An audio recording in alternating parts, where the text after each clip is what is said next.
Alam nyo, yung nagsasabi 10 ang utos ng Diyos, mali yun. Yung nagsasabi naman 2, mali rin yun. Pareho silang mali.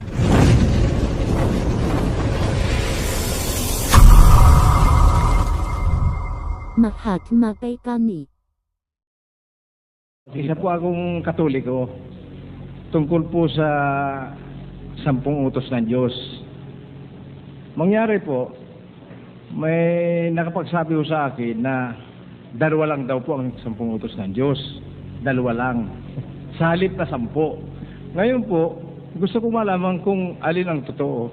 At kung totoo man po, kailan po ito na ay hayag sa sanlibutan. Alam nyo, yung nagsasabi 10 ang utos ng Diyos, mali yun. Yung nagsasabi naman 2, mali rin yun. Pareho silang mali. Wala akong totoo ron. Kasi ngayon ho, nasa panahong Kristiyano tayo. Sasagutin ko kayo sa panahong Kristiyano. Totoo pong may 10 utos ang Diyos. Pero para kanino ba yung 10 utos? Para atin ba yon? Pakinggan nyo kung kanino para 10 utos. Sa isang talata po ng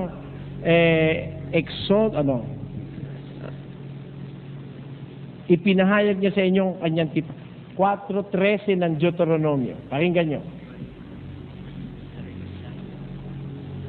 At kanyang ipinahayag sa inyo ang kanyang tipan. Sino ang kausap niya na sa inyo?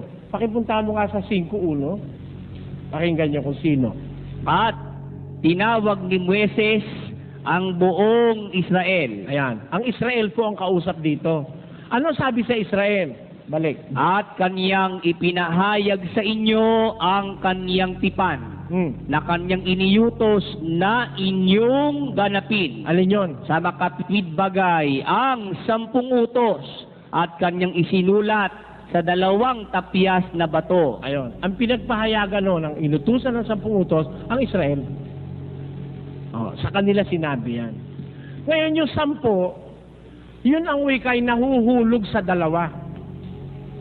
Ang outline, if you are to, pagka yun isi-shortcut mo, nahulog yun sa 2. Pag-ibig sa Diyos at saka pag-ibig sa kapwa. Yan ho ang batas sa Israel. Pero, sa panahong Kristiyano, lalo na sa ating mga hintil, hindi yung 10 utos. Tanyo ha? Pakita ko sa inyo. Sa 10 utos ba may binyag? Wala ano ho? Wala. Basahin nyo 10 utos, walang binyag. Una, ako ang Panginoon mong Diyos na naglabas sa'yo sa Ehipto, huwag kang magkakaroon ng ibang Diyos sa harap ko. Yun ang una.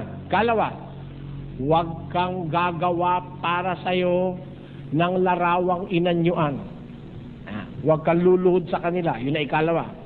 Ikatlo, huwag mong babanggitin ang pangalan ng Panginoon mong Diyos sa walang kabuluhan. Ikaapat, ipangilin mo araw ng Sabat. Ikalima, igalang mo ang iyong ama't ina. Ika-6, huwag kang papatay. Ika-7, huwag kang mangangalunya. Ika-8, huwag kang magnanakaw. Ika-9, huwag kang sasaksi sa di katotohanan. Ika-10, huwag mong iimbutin ng mga bagay ng iyong kapwa. Di 10, may binyag ba? Wala. O kaya ngayon, hindi ako naniniwala ang utos ng Diyos 10. Utos yung Diyos yung magbinyag Sabi sa pasyon, magmula sa Jerusalem, lahat ay inyong libutin at aralan ng magaling ang taong nagugupiling ng sasalay di mahimbing. Ang sinumat aling tao, aralat binyagan ninyo. Pinapabinyagan ang tumanggap ng bautismo at maniwalang totoo, siya kung magiging katoto. Ayun. Di may binyag pala kay Kristo? Doon ba sa 10 utos, meron barong bawal magsyabu? Meron doon? Wala Narinig nyo naman, inisa-isa ko Kaya sa panahon ngayon, hindi yung 10 utos. Marami ang utos ngayon. Marami. Mula ulo hanggang paa may utos. Gusto niyo patutunayan ko mula ulo hanggang paa may utos? Puntahan natin na ulo. Basa. 11. Pakinggan nyo. 11:14. Hindi baga ang katalagahan din ang nagtuturo sa inyo. Anong turo? na kung may mahabang buhok, ang lalaki ay mahalay sa kanya. Kita mo? Pag pala ang lalaki, mahaba ang buhok, ala Freddy Aguilar, mahalay sa kanya. Sa Diyos pala, ayaw na yung lalaki mahaba buhok, eh yung babae. Tatapwat kung ang babae ang may mahabang buhok ay isang kapurihan niya, Oh, bakit? sapagkat ang buhok sa kanya'y ibinigay na pangtakip. Kita nyo? Pag babae pala, gusto ng Diyos mahaba buhok. Pag lalaki, ayaw niya. Kaya sa ulo, may utos eh. Hanggang paa meron. Oh. Kaya hindi mo sa 10 utos. May utos sa mata, may utos sa bibig. Oh. May utos sa puso, may utos sa isip. Lahat po may utos eh. Kaya yung buong pagkatao mo, inuutusan ng Diyos. Pati paa mo kung saan lalakad, pati hanap buhay, may utos. Bawal lang maghanap buhay sa sugal, sa Biblia. Bawal lang tagatagay ng alak. Bawal yun.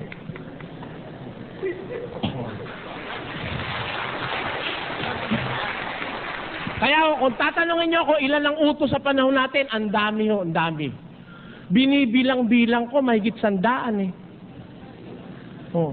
Pati nga Shabu eh, andun eh. Yung Shabu. Eh sa 10 utos wala naman Shabu eh. Wala pa naman nai-invento Shabu nun eh. Pero sa batas ni Kristo, meron para sa Shabu. Meron nun, bawal yun. O yun lang manood ka ng bombang pelikula, wala sa 10 utos yun eh. Meron ba ron? Wala eh. Pero sa Biblia, sa Bagong Tipan, bawal yung masasamampitan ng mata. Nasa 2 ng unang Juan, versikulo 15 hanggang 17. Kaya po, yun ang sagot ko, mahaba po. Kung iisa-isahin ko sa inyo, kulang ho hanggang bukas ng umaga, hindi tayo tatapos. Basta sagot ko, hindi 10, hindi 2.